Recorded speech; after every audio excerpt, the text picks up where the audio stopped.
मूली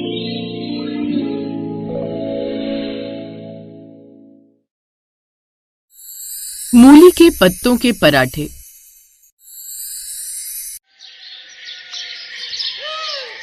निर्मला और उमेश अपने किसी रिश्तेदार की शादी से वापस लौट रहे थे। तभी रास्ते में निर्मला उमेश से बोलती है, क्या आप लगातार कार चलाते जा रहे हो? अरे पूछ तो लो कि मुझे भूख तो नहीं लगी। निर्मला, हम जहाँ से गुजर रहे हैं वो पूरा जंगल है, यहाँ क्या खाने को मिलेगा? उमेश की बात सुनकर निर्मला कुछ नहीं बोलती और चुपचाप बैठी रहती है। थोड़ी दूर गाड़ी चलने पर उसे एक ढाबा नजर आता है और वो उमेश को गाड़ी रोकने के लिए कहती है, रुको रुको, देखो वो एक ढाबा नजर आ रहा है। उमेश, मुझे बहुत तेज भूख लग रही है, प्लीज उस ढाबे पर गाड़ी रोक लो। निर्मला की बात सुनकर उमेश अब गाड़ी रोकता है और दोनों ढाबे पर पहुंचते हैं।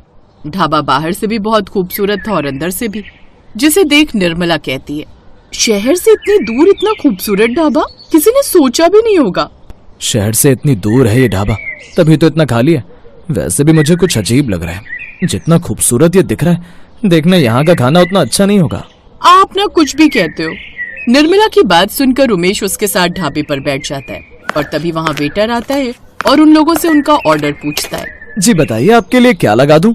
भाई, आपके ढाबे में जो सबसे स्पेशल मिलता है बस वही लगा दो। वैसे तो मुझे यहाँ अच्छे की उम्मीद नहीं है, पर फिर भी आपका जो भी स्पेशल है वही लगा दो। जी जरूर। इतना बोलकर वेटर वहाँ से चला जाता है और वो अपने हाथ में पराठे, हरी चटनी और प्याज के साथ कुछ अचार लेकर आता है और उमेश और निर्मला के आगे लगा देता है। ये लीजिए मूली के पत्तों के पराठे, इसके साथ हरी चटनी, प्याज और अचार भी है। उम्मीद करता हूँ आपको पसंद आएगा।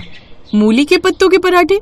खुशबू तो बहुत अच्छी आ रही है। निर्मला और उमेश मूली के पत्तों के पराठे खाते हैं तो उन्हें वे बहुत अच्छे लगते हैं और तभी निर्मला कहती है, इन पराठों का स्वाद कितना अच्छा है ना, मैंने इतने टेस्टी पराठे आज तक नहीं खाए। हाँ यार, अच्छे तो लग रहे हैं। आप ही यहाँ के ढाबे को अजीब बोल रहे थे, देख लो कितना स्वादिष्ट है ये।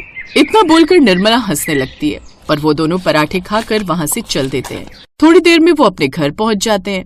घर पहुंचकर निर्मला अपनी सास और ननद को शादी के किस्से बताती है और साथ ही वो कहती है, और पता है माँ जी, रास्ते में हम एक ढाबे पर गए थे, वहाँ हमने मूली के पत्तों के पराठे खाए। वो इतने स्वादिष्ट थे कि मैंने आज तक इतने स्वादिष्ट पराठे कभी नहीं खाए। मूली के पत्तों के पराठे, ये तो मैंने पहली बार सुना है। ये सुनकर निर्मला की ननद पूनम कहती है, क्या भैया, आपको हमारे लिए भी वो पराठे ले आना था। आखिर हम भी तो खाकर देखते कि आखिर मूली के पत्तों के पराठे का टेस्ट कैसा है। अरे पूनम, मूली के पत्तों के पराठे तो थे, मैं कल बाजार से आते आते मूली के पत्ते ला दूंगा, उन पत्तों से तुम लोग पराठे बना लेना। आपने ये तरकीब बहुत अच्छी बताई है। शाम को जब आप घर आएंगे तो मूली के पत्ते ले आना, मैं घर में ही मूली के पत्ते बना दूंगी। मेरा मतलब है मूली के पत्तों के पराठे। निर्मला की ये बात सुनकर उसकी ननद खुश हो जाती है। अब अगले दिन उमेश ऑफिस से आते समय पत्तों सहित मूली खरीद लेता है और घर आकर निर्मला को देते हुए कहता है, ये लो निर्मला, मूली के पत्ते, अब जल्दी से गर्मा गर्म पराठे बना दो। निर्मला उन्हें लेकर किचन में जाती है। उसके पत्ते तोड़कर पत्तों को अच्छी तरह धोकर बारीक काटती है और आटे और कुछ मसाले डालकर मूली के पत्तों के पराठे बना देती है और ऊपर से मक्खन डालकर सभी को गर्मा गर्म सर्व करती है। निर्मला की ननद पराठे खाकर कहती है, क्या भाभी, आपने तो मूली के पत्तों के पराठे की बहुत तारीफ की थी, लेकिन ये तो बिल्कुल भी अच्छे नहीं लग रहे। ऐसा लग रहा है जैसे मैं कोई घास फूस खा रही हूँ। पता नहीं पूनम, ये पराठे इतने बुरे कैसे लग रहे हैं। ढाबे में तो बहुत अच्छे लग रहे थे, आप उमेश से पूछ लो। हाँ यार, हो सकता है निर्मला शायद तुम अच्छे से बना नहीं पाई। हर किसी के हाथ का टेस्ट अलग होता है, और वैसे भी वो तो ढाबा था। अब ढाबे का टेस्ट हूबहू तुम्हारे हाथ में थोड़ी ना आ जाएगा। उमेश की बात सुनकर निर्मला कुछ नहीं बोलती। समय यूं ही गुजरता है, लेकिन अब निर्मला को अक्सर उन मूली के पत्ते के पराठों की याद आती और वो अक्सर ही अपनी सास और ननद से मूली के पत्तों के पराठे की बात किया करती। एक दिन उमेश ऑफिस से जल्दी घर आ जाता है और सभी से कहता है, माँ, पूनम, निर्मला, तुम सभी तैयार हो जाओ, आज हम सभी लोग मूली के पत्तों के पराठे खाने जाएंगे। क्या सच में? हाँ निर्मला, मैंने इसीलिए ऑफिस से जल्दी छुट्टी ले ली। सोचा कि क्यों ना तुम सभी को मूली के पत्तों के पराठे खिला कर ले आऊं। वैसे भी तुम्हें वो मूली के पत्तों के पराठे कुछ ज्यादा याद आ रहे थे। हाँ, ये बात तो है। उमेश की बात सुनकर सभी बहुत खुश हो जाते हैं।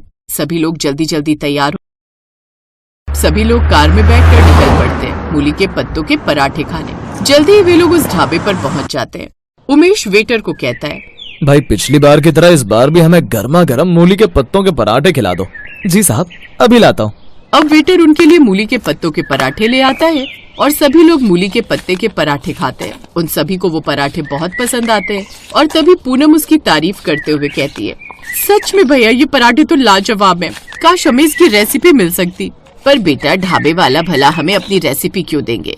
ये पराठा खाने तो हमें यहीं आना पड़ेगा। सही कह रही है माँ जी। अब सभी लोग जल्दी से अपना खाना खत्म करते हैं और घर जाने के लिए उठ खड़े होते हैं। तभी निर्मला को उसके कॉलेज की सहेली सविता उस ढाबे में दिखाई देती है। निर्मला उसे आवाज देकर बुलाती है, सविता। सविता उसके पास आती है। सविता ने भी निर्मला को पहचान लिया था। अब दोनों सहेलियां एक दूसरे को गले लगा लेती हैं। अरे सविता, तो इस ढाबे पर? हाँ निर्मला, ये ढाबा मेरा ही है। वाह यार, तूने तो बहुत अच्छा काम किया। लेकिन तुझे नहीं लगता कि ये शहर से काफी दूर है? यार यहाँ पिताजी की जमीन खाली पड़ी थी तो इसलिए मैंने प्लान किया कि मुझे ढाबा चलाना चाहिए और फिर ढाबा खोल लिया। सविता एक बात बता, तेरे ढाबे के मूली के पत्तों के पराठे बहुत ही स्वादिष्ट है। ऐसा क्या डालती है तू इनमें जो ये इतने स्वादिष्ट है? वो इसलिए निर्मला क्योंकि वो मूली के पत्तों के पराठे है ही नहीं। निर्मला, उनका नाम बस मूली के पत्तों के पराठे है। दरअसल उसमें अलग अलग तरह की हरी सब्जियां डाली हुई हैं। उसमें पालक है, मेथी है, बथुआ है और साथ ही कुछ मसाले भी, जिससे उसका स्वाद दुगना हो जाता है। फिर तूने उनका नाम मूली के पत्तों के पराठे क्यों रखा? दरअसल हमारा ढाबा शहर से बाहर है और लोगों को जब कुछ स्पेशल मिलेगा तभी तो वो यहाँ पर आएंगे। अब अगर मैं सभी को ये बता दूं कि वो मिक्स सब्जियों के पराठे हैं, तो कोई शहर के बाहर इतनी दूर तक क्यों आएगा? वो अपने घर में बनाकर ये पराठे खा लेगा। इसलिए हमने अपनी रेसिपी को सीक्रेट रखने के लिए उसका नाम ही बदल दिया। सभी लोगों को सविता की बात सुनकर बड़ी हैरानी होती है। अब सविता वहाँ से चली जाती है। घर आने के बाद निर्मला पालक, मेथी, बथुआ और इस तरह की और सब्जियां डालकर कुछ मसाले मिलाकर वो पराठे बनाती है और इस बार उसके वो पराठे लगभग वैसे ही बन जाते हैं।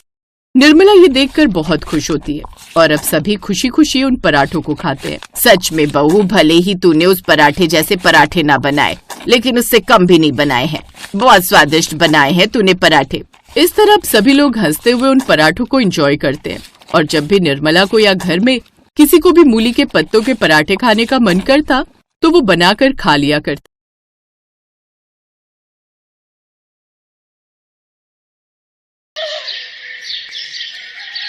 माँ, इतनी तेज धूप में आप यहाँ छत पर क्या कर रही हो? कहाँ तेज धूप है बेटा?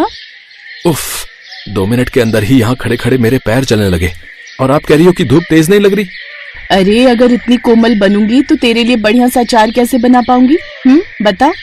पर आपको जरूरत क्या है इतनी मेहनत करने की? अब तो मैं कमाने लगा हूँ, घर का खर्च आराम से चला सकता हूँ। इसीलिए अब आपको इस कड़कती धूप में अचार बनाकर बेचने की जरूरत नहीं है। अच्छी बात है बेटा, पर मैं ये काम इतनी आसानी से नहीं छोड़ पाऊंगी। तुझे याद नहीं, तेरे पिताजी के गुजर जाने के बाद यही अचार बना बना कर तो मैंने अपना और तेरा पेट पाला था बेटा। हाँ माँ, पर तब बात कुछ और थी। अब इसकी कोई जरूरत नहीं है। चलो, आप फौरन नीचे चलो मेरे साथ। अच्छा बाबा तू चल, मैं बस आम फैलाकर 2 मिनट में आती हूँ। अपनी माँ अमृता की बात सुनकर अर्जुन मुस्कुराकर सीढ़ियों से नीचे उतरने लगा। थोड़ी देर बाद उसकी माँ अमृता भी नीचे उतर आई और फिर, माँ, आपने बहुत कष्ट उठाए ना मेरे लिए, लेकिन अब मैं काबिल हो गया हूँ। भरोसा रखिए मुझ पर। तुझ पर भरोसा नहीं करूंगी तो किस पर करूंगी मेरे बच्चे? पर तू मेरी बात भी तो समझ। अचार बनाना मुझे अच्छा लगता है, बस इसीलिए करती हूँ ये सब, और कोई बात नहीं, सच में। अच्छा, तो इसका मतलब आप अचार बनाना कभी नहीं छोड़ेंगी? छोड़ दूंगी। जब तू एक सुंदर सी बहू ले आएगा ना मेरे लिए, तब जैसा तू कहेगा वैसा ही करूंगी मैं। पक्का? हाँ हाँ पक्का। ठीक है, फिर अगर ऐसा है तो अब तो बहू लानी ही पड़ेगी आपके लिए। दरअसल अर्जुन के पिता की मौत के बाद अमृता ने उसे पालने के लिए बहुत मुसीबतें उठाई थी। दिन रात अचार बनाकर बेचा और इस तरह पैसे कमाकर उसने अपने इकलौते बेटे अर्जुन को पढ़ा लिखा कर काबिल बनाया। उनकी मेहनत रंग लाई और अर्जुन को एक कंपनी में अच्छी नौकरी मिल गई। और फिर कुछ दिनों के बाद, अरे पगले, तो तूने इतना वक्त क्यों लगा दिया मुझे बताने में? वैसे नाम क्या है उसका? अंकिता नाम है उसका माँ। मेरे साथ कॉलेज में पढ़ती थी, बस तभी से। ले बता, और ये बात तू मुझे अब बता रहा है। चल, मुझे कल ही उसके घर ले चल, मैं खुद उसके माता पिता से मिलकर तेरी शादी की बात करूंगी। अंकिता के माता पिता को भी अर्जुन बहुत पसंद आया और फिर कुछ दिन बाद ही अर्जुन और अंकिता की धूमधाम से शादी हो गई। अर्जुन की शादी अमृता के जीवन में भी खुशियां ले आई, क्योंकि अब उसका परिवार पूरा जो हो गया था। फिर शादी के ठीक 2 दिन बाद, क्या कर रही हो अंकिता? आलू के पराठे बना रही हो माँ जी। लगता है बड़े लाड प्यार से पाला है तुम्हारी माँ ने तुम्हें। सच बताओ, तुम्हें रसोई में ज्यादा काम नहीं करने दिया ना उन्होंने? आपको कैसे पता? ऐसे कि आलू के पराठे तो बनाने बैठी हो, पर आलू कहाँ है? ओह शिट, वो तो मैं भूल ही गई। अब माँ जी बस अभी काट कर लाती हूँ। काट कर नहीं, उबाल कर मेरी बहू रानी। वैसे मुझे पक्का यकीन है कि तुम बिना आलू के भी अच्छे आलू के पराठे बना लोगी। रसोई में तुम्हारा हाथ बहुत मजबूत दिखाई देता है। है ना? अर्जुन भी यही कहते हैं। वो समझ गई थी कि अर्जुन जिस बहू के दम पर उसे आराम करने को कह रहा था, असल में उसे अभी बहुत कुछ सिखाना बाकी था। फिर अगले ही दिन से अंकिता एक अच्छी बहू की तरह अपनी सास से खाना बनाना सीखने लगी। और कुछ दिनों के बाद, सुनिए, ये अचार चखिए न जरा। हाँ हाँ दिखाओ। माँ, आपके हाथों के अचार का जवाब नहीं है। माँ जी ने नहीं, मैंने बनाया है इस बार। क्या तुम सच कह रही हो? हाँ अर्जुन, अब मैंने तेरी पत्नी को भी अचार बनाना सिखा दिया है ना स्वाद बढ़िया? अब हम दोनों मिलकर अचार बनाए करेंगी। माँ बस करो, मैं इतना अचार नहीं खा सकता। ऐसे कैसे नहीं खा सकते? अभी तो मुझे बहुत सारा अचार डालना है, एकदम परफेक्ट बनाना है। हाँ, ये परफेक्ट ही बनाया तुमने, लेकिन अब और अचार डालने की जरूरत नहीं है, सच में। नहीं नहीं नहीं, मुझे लगता है इसमें अभी कुछ कसर बाकी है, तो मैं कल फिर से डालूंगी अचार, और अगर कल भी ठीक नहीं बना तो परसों फिर से। अंकिता का ये प्रण सुनकर अर्जुन ने अपना माथा पीट लिया। ऐसे ही वक्त बीतता गया, पर वक्त बीतने के साथ अंकिता की अचार बनाने की इच्छा और मजबूत होती चली गई।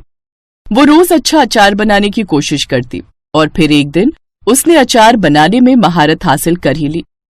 फिर एक दिन, माँ जी मुझे राई कूटनी, और देखो ना ये अभी तक नहीं आए। काफी देर हो गई है, अब तक तो उसे आ जाना चाहिए था, चिंता की बात है। अमृता का इतना कहना था कि तभी उनका पड़ोसी और अर्जुन का दोस्त राहुल भागा भागा अमृता के पास आया।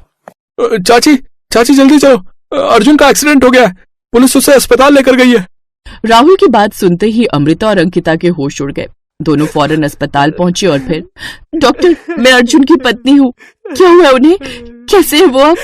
मुझे लगता है शायद किसी बड़ी गाड़ी ने हिट किया है। वो तो शुक्र है कि पुलिस उन्हें यहाँ जल्दी ले आई, पर उनके सिर में गहरी चोट है, हमें सर्जरी करनी होगी। आप जितना जल्दी हो 5 लाख का इंतजाम कर दीजिए। हम करेंगे डॉक्टर साहब, आप पैसों की चिंता मत कीजिए, बस मेरे बेटे को कुछ नहीं होना चाहिए। दोनों सास बहुओं को समझ नहीं आ रहा था कि एक साथ इतना पैसा वो कहाँ से लाएंगे। उन दोनों ने अपने सारे गहने गिरवी रख दिए, और इस तरह अर्जुन की जान तो बच गई, पर उसे अभी तक होश नहीं आया था। इसलिए डॉक्टर के कहने पर उसे अभी अस्पताल में ही ऑब्जर्वेशन में रखा गया था। फिर उसी शाम, माँ जी आपने सुबह से कुछ नहीं खाया है, ये लीजिए खाना खा लीजिए। क्या मैं जानती नहीं कि सुबह की 2 रोटी ही बची थी घर में, और वो भी तुम मेरे लिए ले आई। आओ इधर आओ, एक रोटी तुम खाओ और एक मैं खाऊंगी। अब तो ऐसे ही जीवन काटना होगा मेरी बच्ची। अमृता की बात सुनकर अंकिता की आंखों से भी आंसू बहने लगे, और ये हालात बीतते वक्त के साथ और बदतर हो गए, क्योंकि अस्पताल में भर्ती अर्जुन के इलाज के लिए हर रोज पैसों की जरूरत पड़ रही थी। फिर एक दिन घर की रसोई में, हे भगवान, अब तो आटे के सिवाय कुछ नहीं बचा, न दाल और ना ही कोई सब्जी, अब मैं क्या बनाऊं? तभी उसे अपने डाले अचार की बरनी दिखाई दी। उसने झट से बरनी खोलकर देखी, जिसमें एक भी आम का टुकड़ा नहीं था, बस अचार का मसाला बचा था जो तेल के साथ तैर रहा था। लेकिन उस मसाले को देखकर अंकिता को एक आइडिया आया, और फिर झट से एक पराठा बनाने लगी। उसने पराठे के अंदर अचार का मसाला भरा और उसी का पराठा बना दिया, और फिर, माँ जी जरा इसे खाकर देखिए। अरे वाह, ये क्या है? अब ये कैसा पराठा है अंकिता? माँ जी पहले आप खाकर बताओ कि कैसा बना है। बहुत ही बढ़िया, सच में। माँ जी भगवान का इशारा है, जैसे कभी आपने अचार बेचकर गुजारा किया था, ठीक उसी तरह मैं भी अब अपने अचारी पराठे के दम पर सब कुछ वापस से हासिल करूंगी, आप देखना। अगले दिन से ही अमृता और अंकिता एक ठेले पर अचारी पराठे बनाकर बेचने लगी, और फिर धीरे धीरे उन दोनों की मेहनत रंग लाई, और फिर दोनों सास बहू ने मिलकर एक छोटा सा होटल खोल लिया। कमाए हुए पैसों से उन दोनों ने अर्जुन का और भी अच्छे अस्पताल में इलाज कराया, और फिर, माँ मुझे लगता था कि इस संसार की सबसे मजबूत महिला आप हैं, पर आपने तो अंकिता को भी अपने जैसा ही बना दिया। अंकिता, मुझे तुम पर गर्व है।